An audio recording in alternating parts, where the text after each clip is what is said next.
आज की इस ऐतिहासिक और गरिमापूर्ण समारोह में जिन्होंने अपने आशीषों से सबको अभिषिंचित करके अनुग्रहित किया है, ऐसे हमारे संन्यास परंपरा के गौरव, हमारी ऋषि परंपरा के गौरव मूर्त रूप जूना पीठाधीश्वर आचार्य महामंडलेश्वर पूज्य महाराज श्री को हम सब की ओर से बहुत बहुत प्रणाम। हम जब अभी पिछले दिनों मध्य प्रदेश में उज्जैन महाकुंभ में थे, तब मैं बोल रहा था, महाराज देखो नाम चाहे दो हो सकते हैं, तात्पर्य दोनों का जो राम है वही अवधेश है। तो महाराज जी ने ऐसा इस बार प्रसंग रखा कि महाराज जी पहले कथा करते थे और फिर हमको आधा आधा हमने समय विभक्त किया हुआ था कथा में। और तो महाराज जी कहने लगे, महाराज आप योग ही करवाते रहना, आगे से कथा मत करना। विनोद भी उन्होंने कहा, मैंने कहा नहीं कोई खतरा नहीं है कथाकारों के लिए। खैर, तो पूज्य महाराज श्री से हमारा बहुत विनोद होता रहता है और उनमें भगवान ने कई प्रकार की उच्चता दी है। उनकी हाइट भी 6 फीट से लंबी है। महाराज श्री में देह की विभूति, यह भी भगवान का अनुग्रह होता है। आपका देह दर्शनीय हो। महर्षि स्वामी दयानंद सरस्वती का लगभग 7 फीट की उनकी हाइट थी। शरीर की दिव्यता भव्यता वो भी भगवान की विभूति होती है। तो जो विभूति महर्षि दयानंद सरस्वती जैसे महापुरुषों को हासिल हुई थी, वैसी विभूति हमारे पूज्य महाराज जी अवधेशानंद जी महाराज जी को भी भगवान का यह अनुग्रह है। ये देह की उच्चता और दिव्यता भव्यता तो एक पक्ष है, ज्ञान की उच्चता, साधना की दिव्यता, चरित्र की पवित्रता और हमारी इस ऋषि परंपरा का गौरव पूज्य महाराज श्री में है। और उन्होंने आकर के आज निशंक जी को आशीष दिए हैं।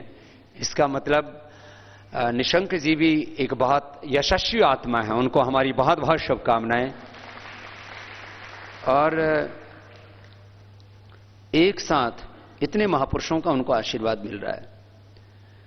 श्रद्धेय आचार्य बागशन जी, उनका एक व्यक्तित्व का रूप अधिकांश कोई एक रूप हमारा बहुत प्रखरता के साथ समाज के सामने पहुंचता है। श्रद्धेय आचार्य श्री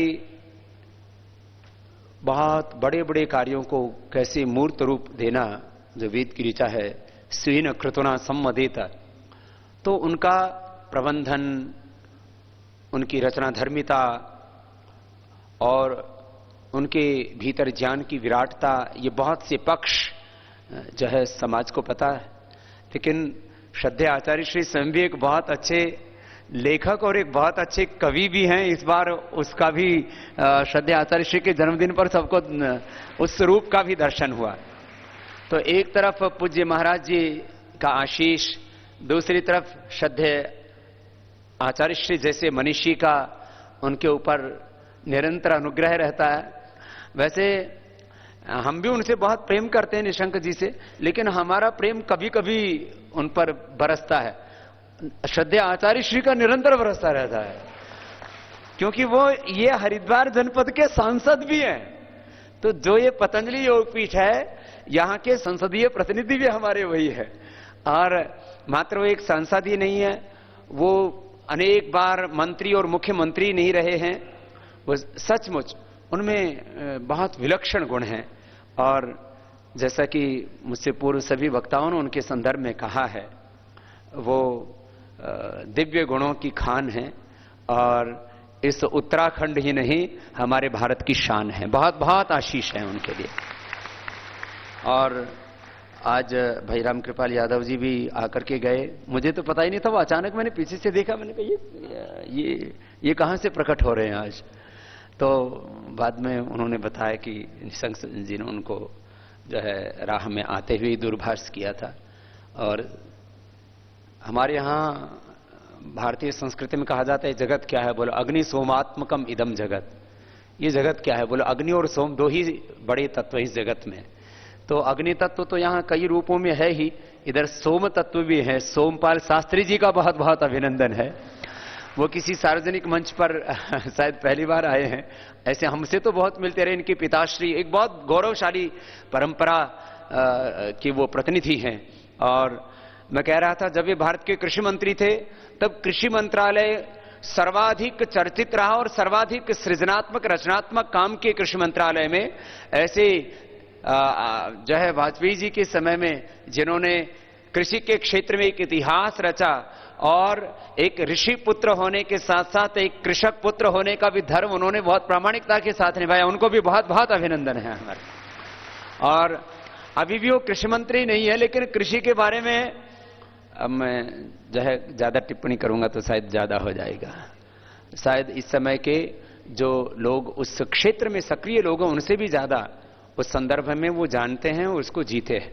और जो है तमाम महापुरुष यहाँ पर हैं हमारे, जो है गुरुकुल कांगड़े विश्वविद्यालय के कुलपति साहब प्रोफेसर जी, विशुद्ध मनुस्मृति हमने जब गुरुकुल में हम पढ़ा करते थे तब से डॉक्टर सुरेंद्र जी की पढ़ी थी। आज वो हमारे बीच में, उनको भी बहुत बहुत हमारी शुभकामनाएं हैं। बड़े विद्वान महापुरुष हैं और उन्होंने बड़ी चिंता व्यक्त की सबसे पहले ही कि जो है ये जो मैकाले की शिक्षा पद्धति का असर अभी तक दूर नहीं हो पाया है। तो इसी साल वैदिक शिक्षा बोर्ड तैयार हो जाएगा और मैकाले की शिक्षा पद्धति का जो सारा अंधेरा है वो भारत से छट जाएगा, ये काम हो जाएगा। तो अब सभी उनको गुरुजी बोल रहे हैं तो हम भी उनको गुरुजी बोल देते हैं। वो ज्ञान वृद्ध हैं, वयोवृद्ध भी हैं और सच में उनमें बड़ी दिव्यता है। उनका भी बहुत बहुत अभिनंदन है एक बार सबके ओर से। तो अब डायमंड बुक्स, तो ये डायमंड वाले पहले से हमसे जुड़े हुए थे। एक भाई, अब आज दूसरे भाई भी, ये भी नराणाम इंद्र, जो नरों में इंद्र श्रेष्ठ वो नरेंद्र होता है और इनके यशस्वी पुत्र हैं। दोनों के लिए एक बार बहुत बहुत शुभकामनाएं। तो डायमंड बुक वालों, बुकों में डायमंड जैसी बुक श्रद्धेय आचार्य ने बहुत लिख दिए, आप लोगों को भी बहुत सेवा देंगे। एक बार जोरदार अभिनंदन है इनके लिए। और ये बहुत प्रशस्त सेवा कर रहे हैं और इनको आज ये इतना जो गौरवपूर्ण समारोह, ये अनायास अभी 5 दिन पहले ये समारोह की चर्चा हुई। निशंक जी ने कहा कि स्वामी जी कहां करें? अरे मैंने कहा जो है आप कहां जाएंगे, आप यहीं आ जाओ ना पूरे ताम झाम के साथ। तो आज यहां पर आए और बस मैं 2-3 बातें छोटी छोटी कहता हूं। दुनिया में होड़ लगी है आज। यदि पूरे विश्व की सबसे बड़ी चुनौती कहें तो यह कि लोग कहते हैं मैं सर्वश्रेष्ठ हूं, मेरा मजहब, मेरा मत पंथ संप्रदाय वो सर्वश्रेष्ठ है। और इसी चक्कर में बगदादी तबाही मचा रहा है। इसी चक्र में कुछ लोग मुसलमान बनाने में लगे हैं, कुछ ईसाई बनाने में लगे हैं, कुछ मिसाइल बनाने में लगे हैं, कुछ बम बनाने में लगे हैं। ये जो सर्वश्रेष्ठता का अहंकार है उसको हमें तोड़ना पड़ेगा और ये भाव लोगों के भीतर ये गौरव पैदा करना पड़ेगा कि मैं सर्वश्रेष्ठ नहीं, सभी सर्वश्रेष्ठ हैं। और ये उद्घोष करती है भारतीय संस्कृति, यत्र विश्वम भवत्येक नीडम अमृतस्य पुत्र, हम सभी ईश्वर की संतानें हैं। कोई खुदा के नाम पर, कोई अल्लाह के नाम पर, कोई अलग अलग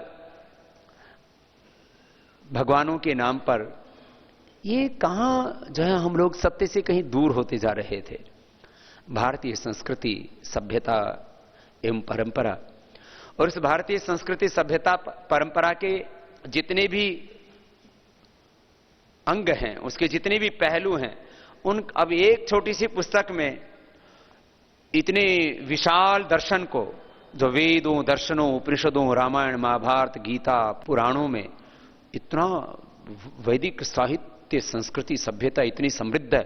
उस सारी संस्कृति, सभ्यता और परंपराओं को एक पुस्तक में समेटना बड़ा मुश्किल कार्य है, लेकिन छोटी छोटी बातों से लेकर के हमारे आस्था के जितने भी प्रतीक हैं, व्रत हैं, त्योहार हैं, आरती है, उपवास है, उपासना, और जितने भी इस वैदिक संस्कृत सभ्यता के मूल ग्रंथ हैं, वेद, उपनिषद, स्मृतियां, उन सब का समावेश, और इसके साथ साथ जो हमारी दान की, पुण्य की और अलग अलग प्रकार की अतिथि देवो भव आदि की जो गौरवशाली हमारी परंपराएं हैं, और चतुर्वर्णाश्रम धर्म और 16 संस्कार, माने इतने सारे सत्यों का समावेश एक पुस्तक में करना एक बहुत चुनौती बड़ा दायित्व था, और उसको बहुत ही गौरव के साथ निभाया है आदरणीय डॉक्टर हमारे रमेश पोखरियाल निशंक जी ने। एक बार जोरदार अभिनंदन उनके लिए सबकी ओर से। और अब ये पूरी पुस्तक को मैं ही आपको बता दूंगा तो फिर आप पढ़ेंगे क्या, इसलिए जो है पूरा प्रश्न पत्र आउट नहीं करना चाहिए, तो आप पढ़ना इसको बहुत अच्छे से। और ये विश्व धरोहर गंगा, आप लोगों की जानकारी के लिए गंगा को लेकर के बहुत प्रश्न उठे थे। उस समय मनमोहन सिंह जी की सरकार थी और हमने 600 जिलों में एक साथ गंगा के लिए आंदोलन शुरू किए थे। गंगा रक्षा मंच बना, फिर गंगा के ऊपर कई तरह की राजनीति होने लगी, और अब तो गंगा की सौगंध खाने वाले हमारे देश के प्रधानमंत्री स्वयं गंगा जी के इस कार्य के लिए प्रतिबद्ध हैं। हमें बहुत गौरव होता है। लेकिन उस समय जब एक बहुत बड़ा प्रश्न और बहुत बड़ी चुनौतियां थी जो है गंगा के लिए, तो उस समय हमने गंगा रक्षा मंच के माध्यम से इस कार्य को मूर्त रूप दिया। 600 जिलों में हमने आंदोलन शुरू किया, और उस समय गंगा को राष्ट्रीय धरोहर के रूप में आदरणीय उस समय के प्रधानमंत्री जी ने घोषित किया। वो गौरव भी पतंजलि योगपीठ को जाता है, और उसमें हमारे महापुरुषों का बहुत आशीर्वाद रहा। और ये एकमात्र उसको धरोहर घोषित कर देने मात्र से बात नहीं बनी, ये तो एक सातत्य का पुरुषार्थ है, और उस दिशा में बहुत कुछ करने की आवश्यकता है। आदरणीय मोदी जी और हमारी प्यारी बहन उमा जी उस दिशा में बहुत बड़ा कार्य कर भी रहे हैं। तो विश्व धरोहर गंगा, ये भी एक बहुत ही श्रेष्ठ पुस्तक का, जिसमें इतने सुहाने चित्र हैं और इतना सुहाना गंगा जी का वर्णन है, और गंगा की अपने आप में एक बहुत उसकी उदात्तता, पवित्रता और उसकी पौराणिकता, उस वैदिक काल से लेकर के आधुनिक काल तक उसकी एक बहुत गौरवशाली परंपरा रही है। तो उस परंपरा को बहुत दिव्यता के साथ समेटा है विश्व धरोहर गंगा। उसके लिए भी बहुत बहुत अभिनंदन है निशंक जी को। और इसका तो जैसी गंगा जैसी पावन है, तो ऐसी उस पुस्तक की पैकेजिंग भी बहुत सुंदर की है साहब। इतनी बढ़िया पैकेजिंग। पहले तो मैं देखा, मैंने कहा पुस्तक है कहां, तो ऐसे देखा तो इसमें कहा पुस्तक किधर है, तो फिर ये बीच में से निकली, और इसमें फिर ये जो साथ में गंगोत्री जी से, माने जो पवित्र धाम गंगोत्री का गंगा जल भी इसके अंदर है। पहले तो मैंने देखा, मैंने कहा क्या डॉक्टर साहब इसमें परफ्यूम है क्या, क्योंकि इसकी जो पैकेजिंग है वो परफ्यूम जैसी बोतल में की है। क्यों महाराज जी, ऐसा ही अद्भुत है ना। तो इसके लिए एक बार जोरदार अभिनंदन हो जाए। पूज्य महाराज श्री भी कह रहे हैं अद्भुत है। तो मैं आज क्योंकि 5 दिनों से आप लोगों के बीच में ही था, और आज हमारे सब अधिकांश कुछ ब्रह्मचारियों के पाठ इस समय चल रहे हैं, उनको छोड़ करके बहुत ब्रह्मचारी भी आज इस उत्सव में सम्मिलित हैं। बहुत से साधक जो पूरे देश भर से आए हुए थे वो भी सम्मिलित हैं, हरिद्वार के भी प्रतिनिधि इसमें सम्मिलित हैं। तो आज पूज्य महाराज श्री को सुनने के लिए विशेष उत्सुकता सबकी है। तो महाराज जी का आशीष अधिक मिले, इसलिए मैं अपनी बात को अधिक विस्तार न देता हुआ इतना ही कहूंगा कि यह भारतीय संस्कृति, सभ्यता और परंपरा की अविरल धारा जो 1,96,08,53,118 वर्षों से निरंतर अविरल बहती हुई हम तक पहुंची है, उस धारा को हमें और ज्यादा प्रखर बनाना है। और ये सत्य है कि भारतीय संस्कृति, सभ्यता, परंपरा सार्वभौमिक है, वैज्ञानिक है, और वो स्वयं में सेक्युलर भी है। उसमें कोई पंथ का आग्रह नहीं है, बस एक सत्य पथ का आग्रह है। ऐसी संस्कृति को बहुत गौरवान्वित किया निशंक जी ने। बहुत बहुत उनको बधाई, बहुत बहुत शुभकामनाएं। सज्जनों, मानवता के लिए उषा की किरण जगाने वाले हम, शोषित पीड़ित दलित जनों का भाग्य जगाने वाले हम। पूज्य स्वामी जी का यह ध्येय, ये लक्ष्य उनके चरणों में कोटि कोटि प्रणाम।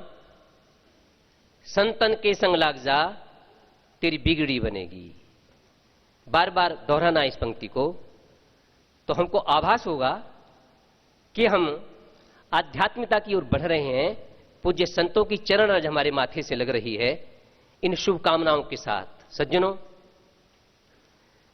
पूज्य प्रहत स्मरणीय स्वामी अवधेशानंद जी महाराज, यम वेदिका मंत्र दृशा पुराणा, इंद्रम यमम मातृश्वानवाहु, वेदांति नो निर्वचनीयमेकम, यम ब्रह्म शब्देन विनिर्दिशन्ति, शैवा यमीशम शिवित्यवोचन, यव वैष्णवा विष्णु रीतिस्तुवन्ति, बुद्धस्तताहर नीति बौद्ध जैना, सत्श्री अकालेति चैसिक संतः, शास्त्रेति केचित कतिचित कुमारः, स्वामीति मातेति पितेति भक्त्यः, यम प्रार्थयन्ते जगदीशितारम स एक एवा प्रभु अद्वितीय है। आपकी कथा का ये सारांश सदैव बना रहता है। पूज्य स्वामी जी के चरणों में नमन। ओम विश्वानि देव सवितर दुरितानि परासुभ, यद भद्रम तन्नया शुभो। शांति शांति शांति। ओम।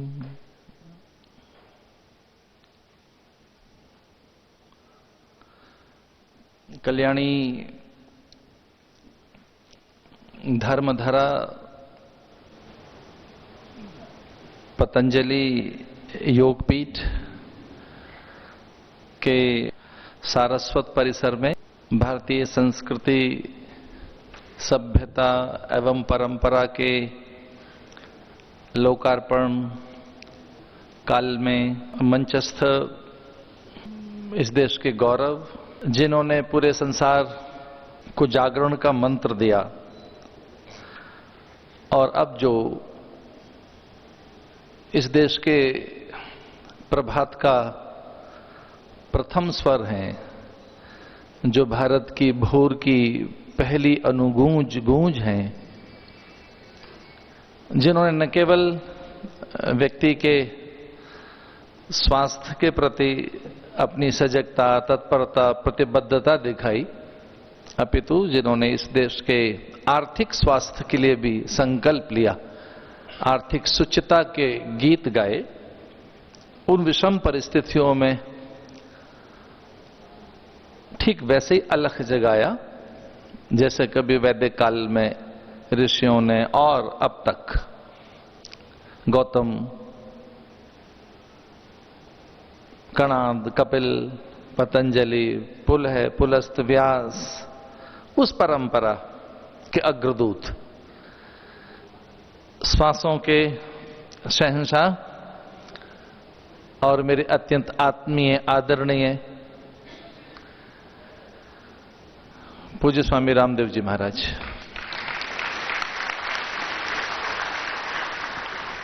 जिन्हें मेरा मन निरंतर इस रूप में जानता है कि जो रचना धर्मी हैं, सृजनकार हैं, मानव शिल्पी हैं, जिनके आसपास प्रबंधन, नेतृत्व, विद्या, विभूति, विनय और नित नए प्रयोग, और उन प्रयोगों को, उन आविष्कारों को धरा पर उतारने के लिए, उन्हें साकार करने के लिए जिन्हें पल भर की भी देर नहीं लगती, ऐसे हम सबके गौरव, वर्तमान के चरक, आदरणीय श्रद्धेय पूज्य बालकृष्ण जी महाराज,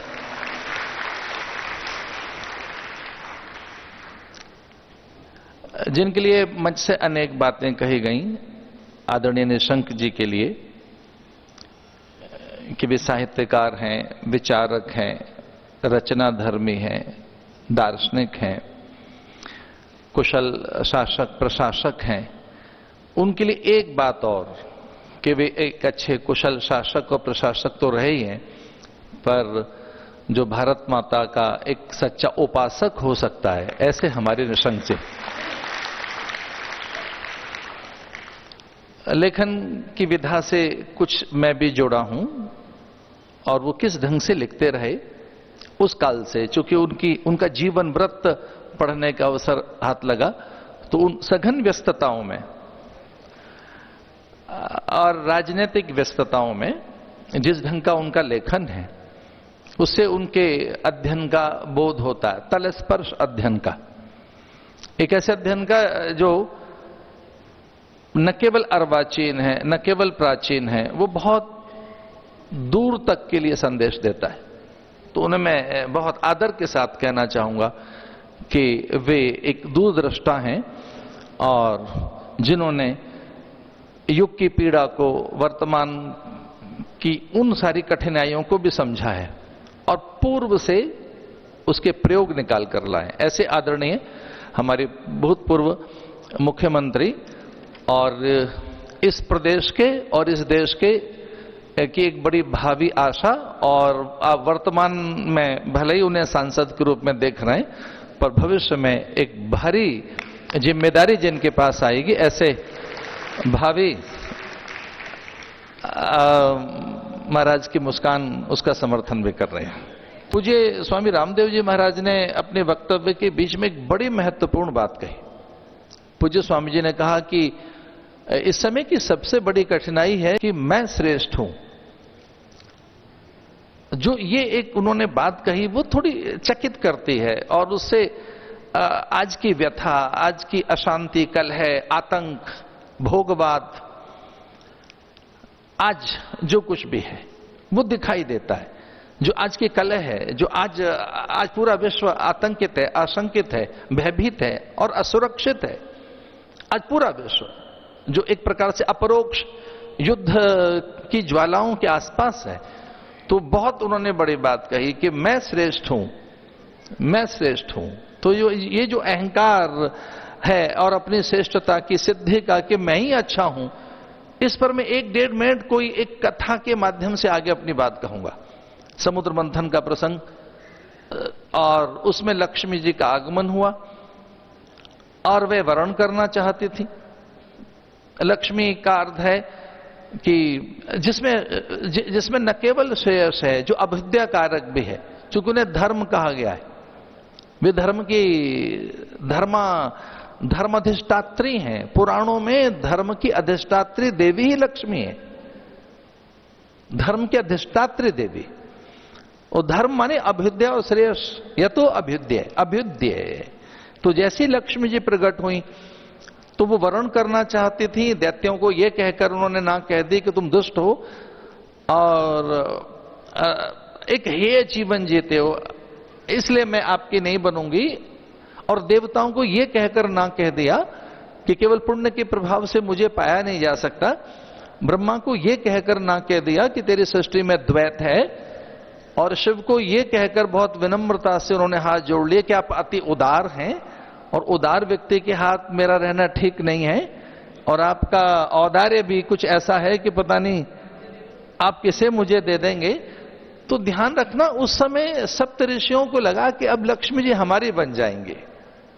सप्त ऋषियों को लगा कि लक्ष्मी जी हमारी बनेंगे, और तब उन्होंने ये भी कह दिया कि मैं आपकी नहीं बनूंगी। तो सप्त ऋषियों ने थोड़ा रोष व्यक्त किया और कहा कि हम में क्या ऐसा दोष है, हम में तो कोई दोष नहीं, आप हमारी बने।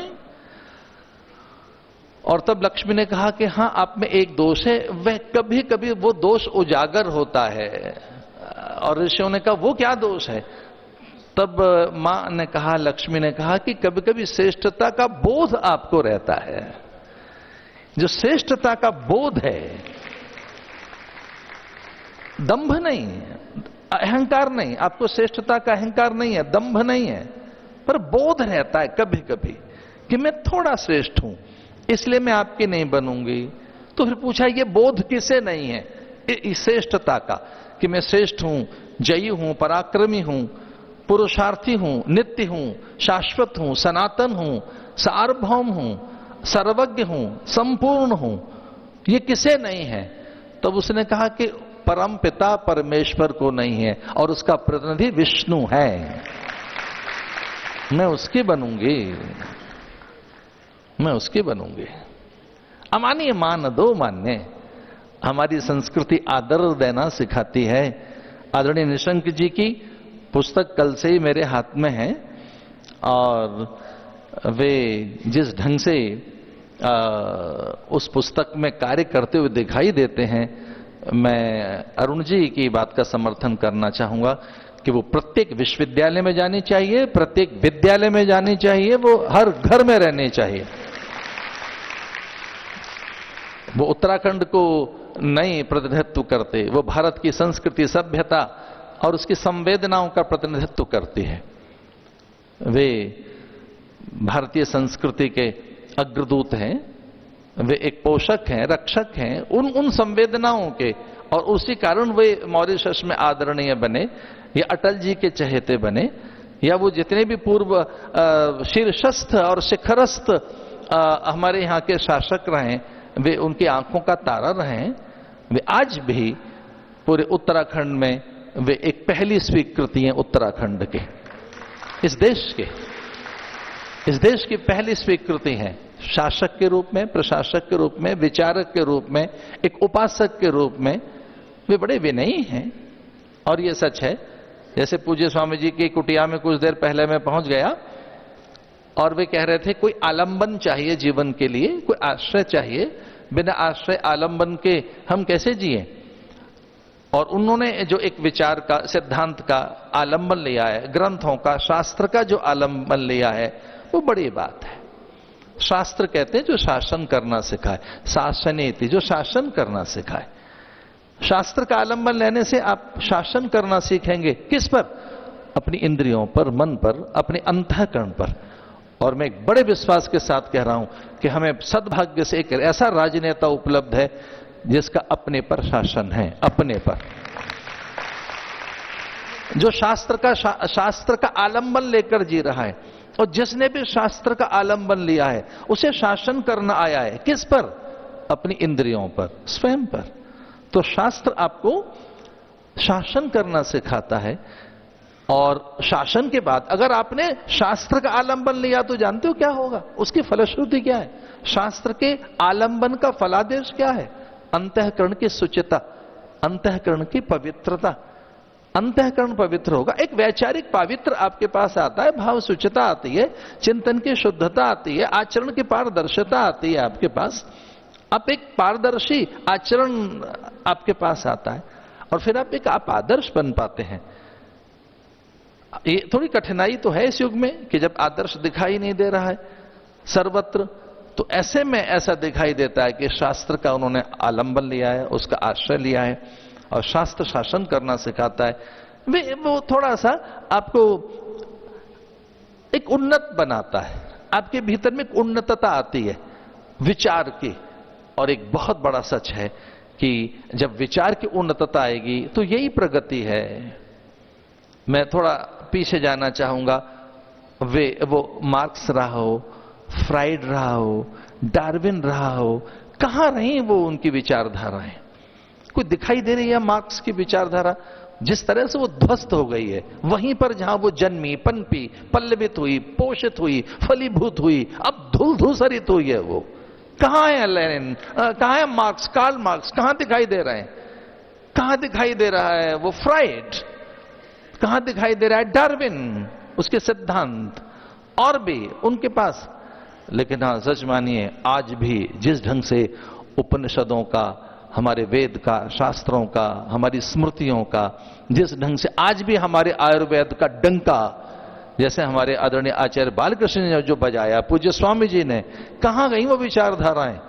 उसी विचारधारा के पोषक हैं हमारे आदरणीय निशंक जी, जिनमें शास्त्र झांकता है, वो वेद का प्रतिनिधित्व करते हैं और वो अपनी परंपरा का आदर करना जानते हैं। परंपरा पर वो लिख सकता है जो गुरु को गुरु कह सकता हो। और ये बड़ी कठिनाई हो गई कि हम अपने गुरुओं को गुरु नहीं कह पा रहे हैं। हम अपने गुरुओं को गुरु कहां कह पा रहे हैं? वंदे गुरु परंपराम। तो जो परंपरा का आदर करना जानता हो, तो आदरणीय निशंक जी की पुस्तक में जो ग्रंथ जैसी है, उसमें सभ्यता, संस्कृति, संवेदनाएं, मूल्य, परंपरा, इतिहास सब झांकता है। वो उनका अनुभव है, उनका अध्ययन है, उनकी तपस्या है। और ऐसे काल में, लोकार्पण काल में मुझे आने का अवसर मिला।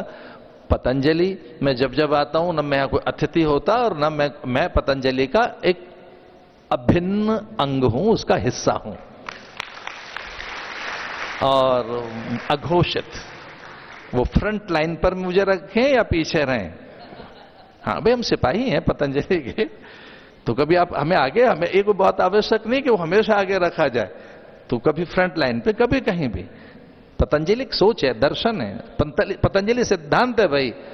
और ये ध्यान रखना, इस युग का भाग्य बदलने के लिए कोई अगर एक धर्मस्थल है इस धरा पर तो पतंजलि है। अभी देखिए आगे आगे होता है क्या, किसानों के लिए किस ढंग की योजनाएं आएंगी, न केवल विद्यार्थियों के लिए, किसानों के लिए, उद्योगों के लिए, उद्योग के लिए, जीवन दर्शन के लिए। ये जो 500 ब्रह्मचारी और ब्रह्मचारिणियां लगभग 100 के लगभग यहां जो दिखाई दे रहे हैं, ये कुछ काल के बाद मठों में दिखेंगे, वहां के प्रशासक दिखेंगे, प्रबंधक दिखेंगे, उत्तराधिकारी दिखेंगे, देश का भाग्य बदलेंगे ये ब्रह्मचारी, ये साधु। यहां मानव गढ़ा जा रहा है, ये मानव शिल्प का केंद्र है एक तरह का। इस तरह से वो पॉटर की तरह से, पॉटर माने कुम्हार की तरह से, वो मिट्टी में से किस ढंग से एक रॉ, यहां पर केवल वो जूस नहीं बनता है, औषधियां नहीं बनती हैं, ये आदमी गढ़े जा रहे हैं, आदमी बनाए जा रहे हैं। तो पतंजलि को इस रूप में मत जानिए कि केवल यहां औषधियां बनती हैं, यहां केवल योग होता है, ना ना भाई, यहां केवल योग, औषधियां, आयुर्वेद ये नहीं, यहां पूरी भारत की सोच, यहां की न्याय व्यवस्था, विधायिका, पालिका, यहां के विद्यालय, खेत खलियान, यहां का मेहनती मजदूर, यहां के घर परिवार, उस सब के लिए यहां पर मनीषी, विचारक, चिंतक, लेखक गढ़े जा रहे हैं। इस तरह का एक ये स्थान है। यहां आकर आनंदित होता हूं, आह्लादित होता हूं और बहुत ही गर्वित होता हूं। और कभी कभी गहरा जो असंतोष मेरे आसपास छाता है, तो यहां आकर वो असंतोष मेरा बहुत दूर चला जाता है। बहुत बहुत शुभकामनाएं आदरणीय निशंक जी, बहुत शुभकामनाएं, बहुत बहुत शुभकामनाएं आप सबको भी। हरिओम।